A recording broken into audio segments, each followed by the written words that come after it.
Hi,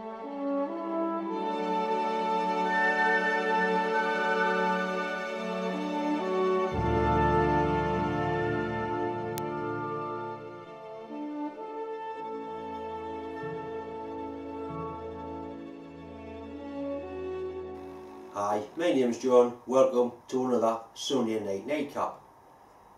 Once again, I'd like to start off the nightcap by thanking everybody who's commented on my wife's Deb. All these comments have helped to lift her spirits up. She actually sits and reads every one, and I'll try and reply to quite a few of them. Right, we've had some updates on Deb this week. We were in hospital on Monday. All the news is good. She was going in on Tuesday for her operation, and then after operation she'll be needing chemo and radiotherapy. But from what the surgeon was saying, things are looking a lot better than what actually thought they were. She's still got breast cancer, but what she's got is certainly treatable. Anyway, once again, thanks very much for all your well wishes regarding Debs. Right, tonight's nightcap, I've got one or two car boot sale items. We'll call probably the last boot sale of the season. As a viewer package come in, I think I know what's in there, but we'll look at that on camera. I do a thread helical repair, and I also do a welding repair with a bit of what I would call freehand machining, drilling and tapping. It's on a little lawnmower engine. It had a strip spark plug hole and a snapped off stud in one of the exhaust ports. And somebody had a good go at drilling it out, then they'd snapped the tap in, then they'd pushed the drill up the side of the tap, then they brought it to me, and I done my best to sort it out.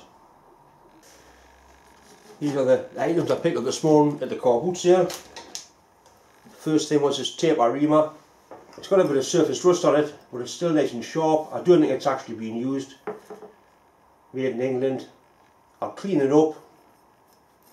Probably clean it up with Scotch-Brite, put some oil on it and put it away with a box with all the tape Arimas. And I bought these carbide burrs, made by Roebuck, made in the UK. On there, Roebuck, Buck and Hickman. These are handy. I use them a lot for cutting aluminium casings away before I weld them. They're very expensive as well. The lad was selling them for £2 each. He only had 4, I got 2, and my friend got the other 2. Brand new, the boxes have never been opened. 2 of the same shape but different sizes. You can actually cut steel with these as well, but they're very good in aluminium as long as you use some sort of lubricant. WD-40 works well, kerosene, turpentine. You can buy proper aluminium cutting lubricant, but I find WD-40 is one of the best ones, and it smells better than kerosene as well. So 2 nice new sharp cutters.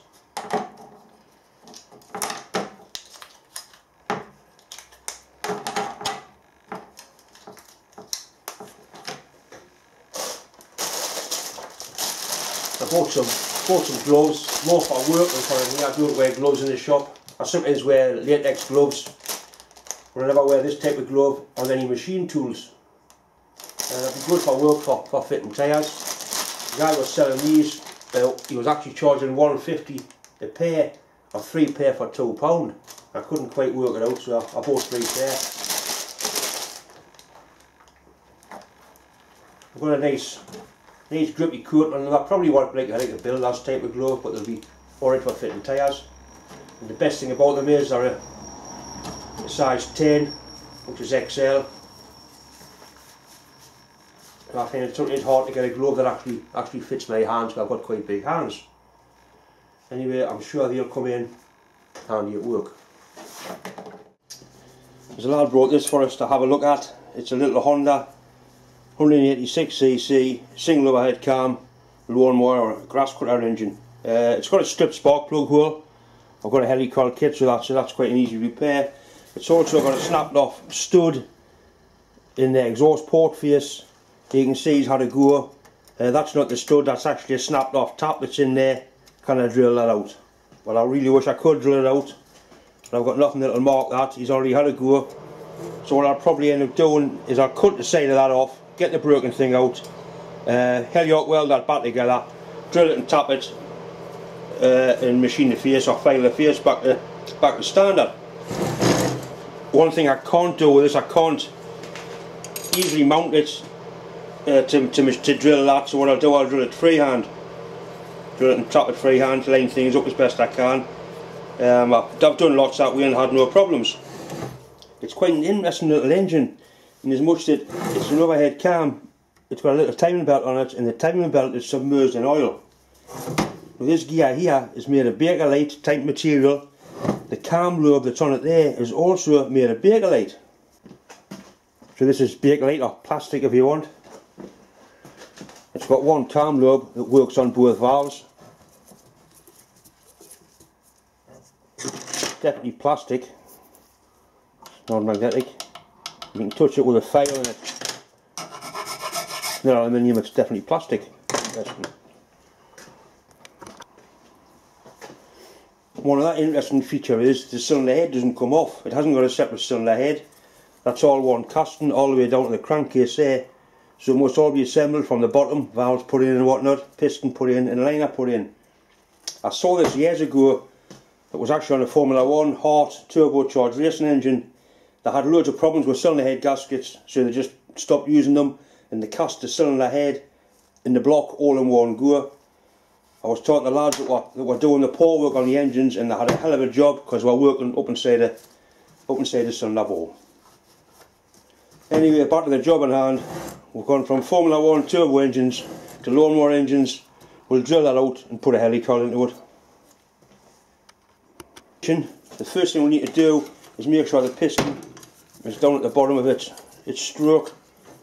So we're going to put the drill into the piston. You can feel around, and I can't feel any valve heads protruding, so all we do, we'll put a bit of grease on the drill it, we'll put grease on the tap and we'll tap it, then we'll blow it out with the airline, wind it over with no plug in, and I've had no problems at all with the soft aluminium damaging valves. I've done a lot of these. This is what helicoil kit. The thread's actually 14 by 125, standard spark plug thread. You use a 9/16 drill. That's a 9/16 drill. That's the inserting tool. You can see it's been extended because it gets used on cars quite a lot. Right, we'll drill the hole, so we can get a helicoil into it first. I've got the plug back in and I'm looking at the angle of trying to judge the angle of the plug. I'm looking across there to get some sort of idea of where it lies. Obviously it's got to be straight in line that way, but that's the angle there that's important. So what I'm going to have to do, I'm going to drill it freehand, and that's the sort of angle I want to be drilling at. I'll just drill it with a cordless drill very carefully. Right, the first thing I'm going to do is a little bit of grease on the end of our drill, just to catch the thickness of the chippings. I'll line my drill up by eye and just gently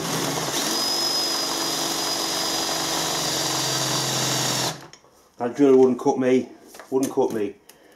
Right, so we need to sharpen the drill.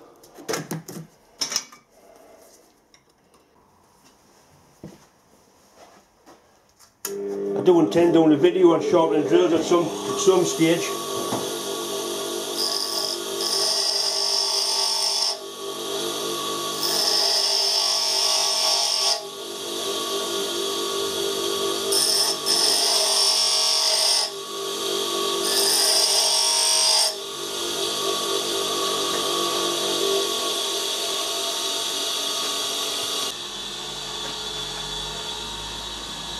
Need to give it a try and see any better. Again, what angle.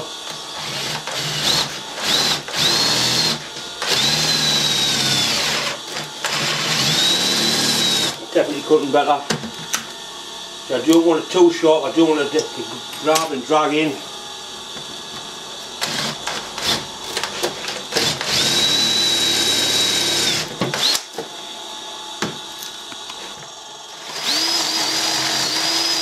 Right, that's a drill. The grease has pulled most of the chips out. Now we need to put a helicoil tap in.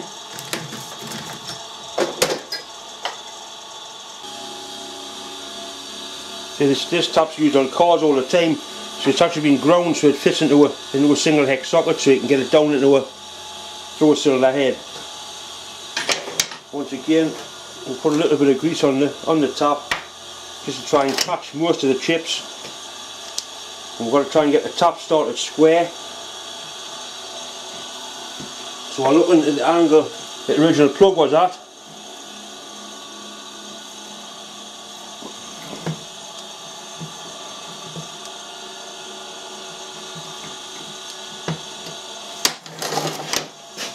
And that looks good, and it looks straight that way.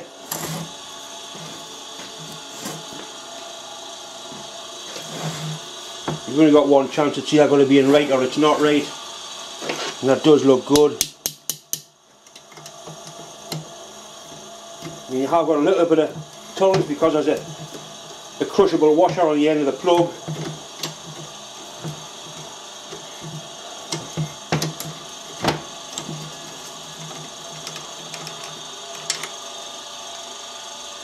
It's a very fine thread.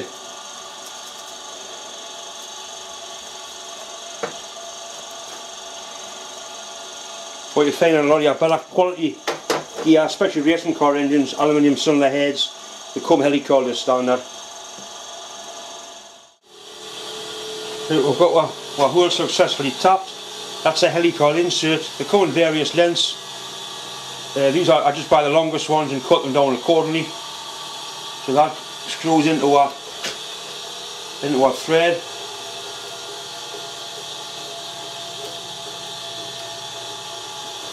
Until the top thread is just below.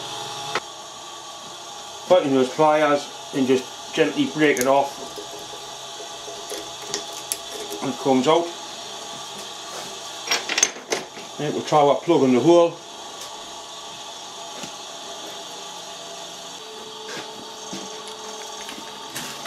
And screw it in and then tighten it up.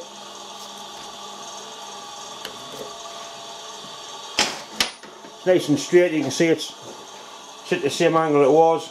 That'll not give any problems. Once a helical, that's it.